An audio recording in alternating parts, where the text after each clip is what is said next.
My dear student, welcome to Blowing Logic Academy. Class start now.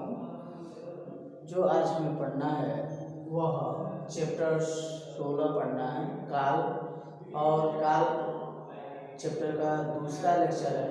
पिछले video में मैंने काल की परिभाषा और काल के कितने भेद होते हैं, किस तरह यह क्रिया का ही एक भाग है.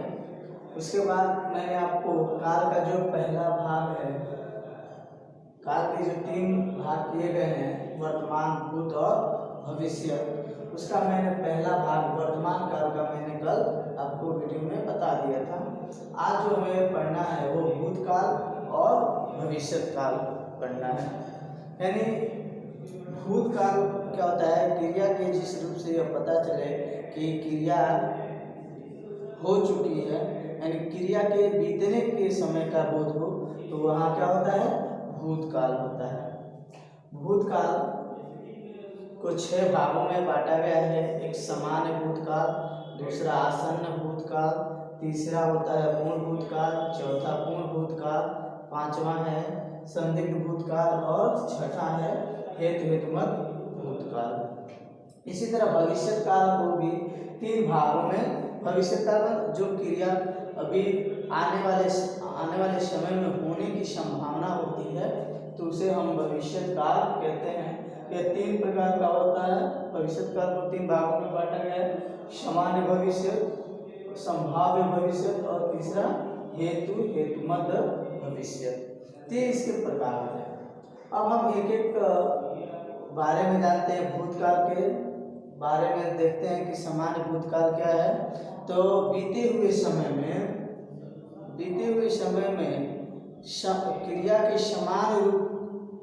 क्रिया के समान रूप होने का बोध हो, तो उसे हम क्या कहते हैं, सामान्य भूतकाल कहते हैं. यानी कहने का मतलब कि बीते हुए समय में जो क्रिया हो रही है वो समान रूप से हो रही है, तो उसे हम सामान्य भूतकाल कहते हैं.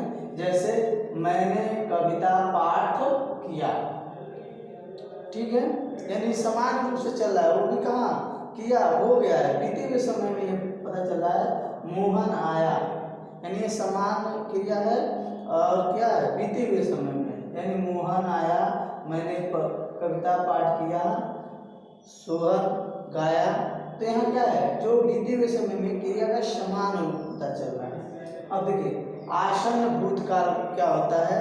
तो क्रिया के जिस रूप से यह प्रकट हो जाए कि कार्य अभी बीते हुए समय में खत्म हुआ है, तो उसे हम क्या कहते हैं, आसन्न भूतकाल. एक बार और, आसन्न भूतकाल क्या है कि बीते समय में, यानी बीते हुए समय में जो क्रिया है तत्काल ही खत्म होती है. आसन्न माने निकट का होता है, यानी तुरंत ही खत्म हुई रहती है, तो उसे ही हम क्या कहते हैं, आसन्न भूतकाल कहते हैं. जैसे मैंने आम खाया है, यानी वो क्रिया खत्म हो गई है. और कब हुई है, अभी जस्ट हुई है, वो बीत गया है. मैंने आम खाया है, मैं चला हूँ, ठीक है. तो यहाँ जो देखूंगा कि क्रिया क्या है, भूतकाल में हुई है लेकिन अभी खत्म हुआ है तुरंत, ठीक है. तो ये है आसन्न भूतकाल. अपूर्ण भूतकाल क्या होता है कि बीते हुए समय में क्रिया के पूर्ण होने का बोध न होता है. यानी बीते हुए समय में ये क्रिया क्या है, जारी है, उसे पूर्ण होने का कोई बोध नहीं होता है. तो वहाँ हमारा क्या होता है, अपूर्ण भूतकाल होता है. मतलब क्या, बीते हुए समय में कोई क्रिया शुरू हुई थी लेकिन वो क्रिया खत्म नहीं हुई है, आज भी चालू है, शुरू है. तो ऐसे क्रिया को अपूर्ण भूतकाल कहते हैं. जैसे सुरेश गीत गा रहा था, यानी क्रिया जो है समाप्त होने का बोध नहीं कराता है, यानी क्रिया समाप्त नहीं हुई है. तो ऐसा जब होता है बीते हुए समय में, तो वहाँ हमारा अपूर्ण भूतकाल होता है. जैसे सुरेश गीत गा रहा था, कविता रो रही थी, राधिका नृत्य कर रही थी. यानी बीते हुए समय में अभी भी वह क्रिया क्या है, चालू है. तो वहाँ हमारा अपूर्ण भूतकाल होता है. अगला जो होता है पूर्ण भूतकाल. पूर्ण भूतकाल की बीते हुए समय में क्रिया का पूर्ण होने का बोध होता है वहाँ हमारा क्या होता है, पूर्ण भूत होता है, जैसे वह आया था, यानी बीते हुए समय में वो क्रिया जो कार्य हो रहा था वो क्या हो गया, पूरा हो गया था, जैसे वह आया, यानी उसके आने की जो क्रिया थी वो क्या हो गई, पूर्ण हो गई है। मुरारी मारा गया था, मुरारी का जो मारने का क्रिया है, कार्य है, वो भी क्या है, पूरा हो गया है। तो जब बीते हुए समय में क्रिया क्या होती है, पूर्ण हो जाती है, तो वहाँ हमारा पूर्ण भूतकाल होता है। ठीक है, जैसे वह आया था, मुरारी मारा गया था, हमने खाना खाया था। तो इस तरह के जब भी वाक्य बनते हैं तो हमारे क्या होते हैं, पूर्ण भूतकाल में होते हैं। जो अगला प्रकार होता है संदिग्ध भूतकाल। संदिग्ध भूतकाल क्या होता है, तो संदिग्ध भूतकाल में बीते हुए समय में, जो संदिग्ध भूतकाल है कि बीते हुए समय में क्रिया के जिस रूप से उसके होने में क्या हो, संदेह हो, तो वहाँ हमारा संदिग्ध भूतकाल होता है। यानी बीते हुए समय में क्रिया के जिस रूप से संदेह उत्पन्न होता हो या संदेह का बोध हो, तो उसे हम संदिग्ध भूतकाल कहते हैं। जैसे तुमने गाया होगा, यहाँ संदेह किया जा रहा है, कहाँ, भूतकाल में, यानी बीते हुए समय में अभी ये संदिग्ध है कि वो गाया होगा, तो उसने खाना पकाया होगा, सोहन विद्यालय गया होगा। तो ऐसा जब होगा तो वहाँ हमारा क्या होता है, संदिग्ध भूतकाल होता है, जहाँ बीते हुए समय में संदेह पैदा करता है। ऐसा नहीं, देखिए अगला जो प्रकार है उसका हेतु मत भूतकाल, यानी बीते हुए समय में एक कार्य, ठीक है, एक क्रिया का दूसरी क्रिया पे क्या होता है, आश्रित होता है, तो वहाँ हमारा हेतु मत भूतकाल होता है। यानी कहने का मतलब हेतु माने कारण होता है, यानी बीते हुए समय में एक क्रिया का होना दूसरी क्रिया के होने पे क्या आश्रित होता है भूतकाल में, तो उसे हम हेतु मत भूतकाल कहते हैं। जैसे देखिएगा यहाँ, यदि मैंने कविता लिखी होती तो पत्रिका में छप गई होती, यानी क्या कर रहे हैं, एक क्रिया दूसरी क्रिया पे निर्भर है, यानी पत्रिका में छप गई होती, कब हो गई होती, जब वह कविता लिखी होती। तो यहाँ क्या कर रहे हैं, यानी भूतकाल में एक क्रिया हुई होती और दूसरी क्रिया पे क्या है, आश्रित है। यानी आज पत्रिका में करे कि छपा होता कब, जब वह कविता लिखी होती। तो यही कह रहे, यदि मैंने कविता लिखी होती तो पत्रिका में छप गई होती, यानी एक क्रिया भूतकाल में दूसरी क्रिया पे क्या है, आश्रित है, तो इसलिए यह क्या है, हेतु मत भूतकाल।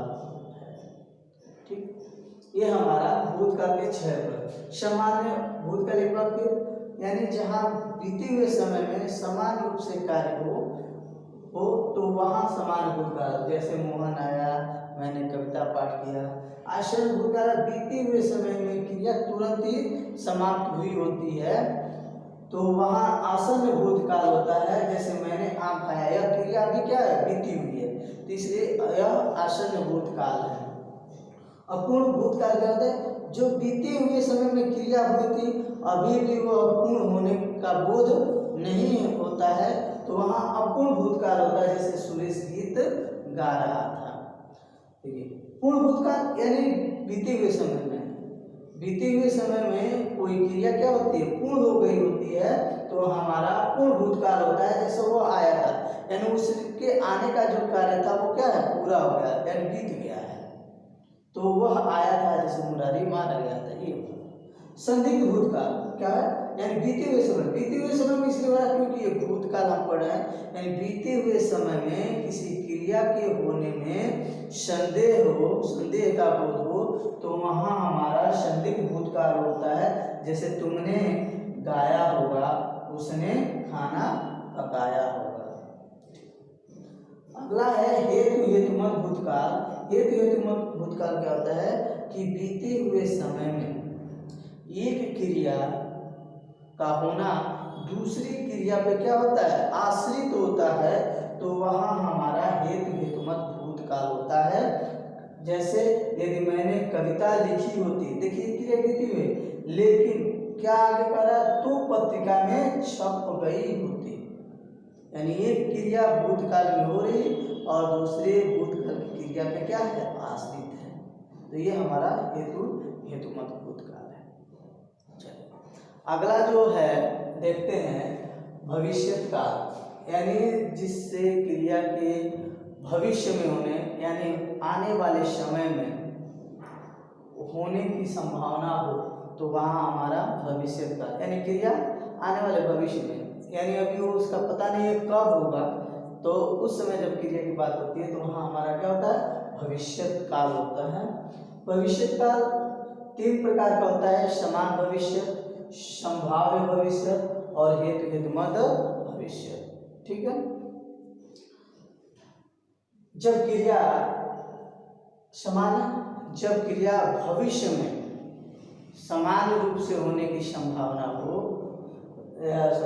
मतलब जब क्रिया भविष्य काल में भविष्य में समान रूप से होना हो या होने की ओर संकेत करता है, तो वहाँ समान भविष्यत होता है। जैसे मैं अमेरिका जाऊंगा, वह बाजार जाएगा, तो ये क्या है, समान भविष्यत काल है।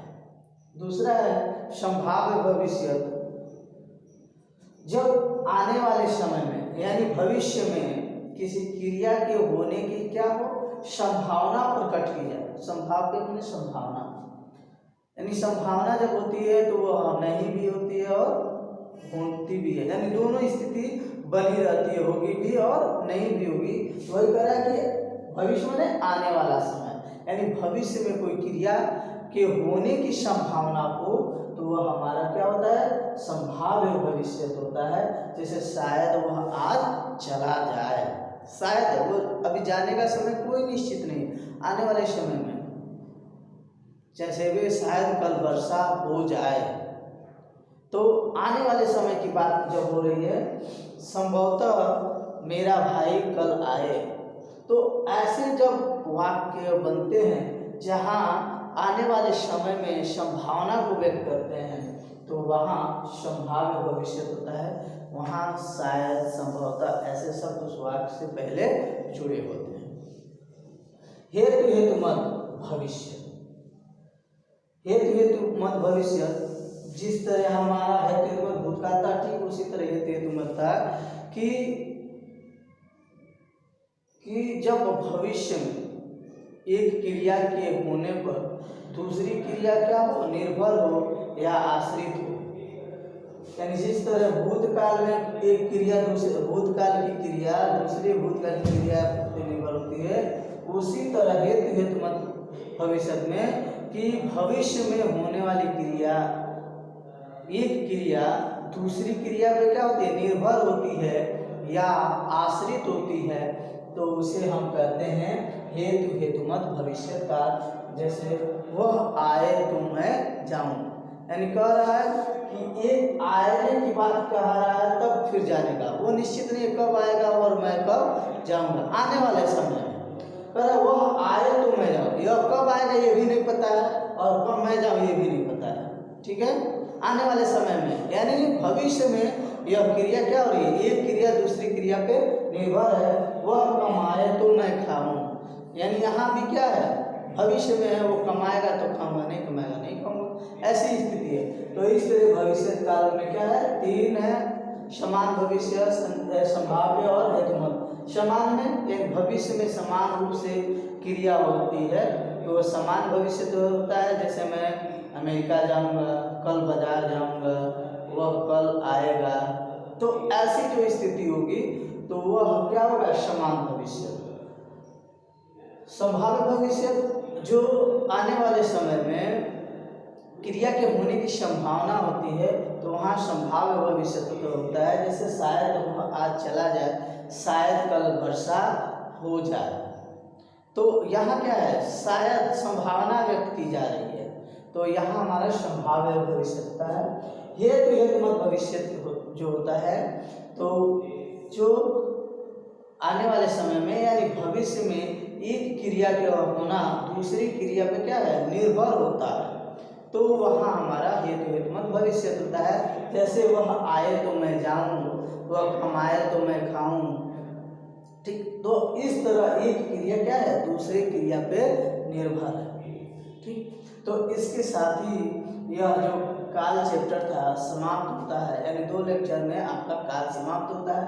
फर्स्ट में लेक्चर में मैंने काल के बारे में, काल की परिभाषा, काल के कितने भेद हैं वो मैंने बोर्ड पे भी बनाया था और आज भी है, और उसका एक जो भाग है वर्तमान काल, उसके कितने भेद हैं परिभाषा सहित मैं पहले वीडियो में बताया था।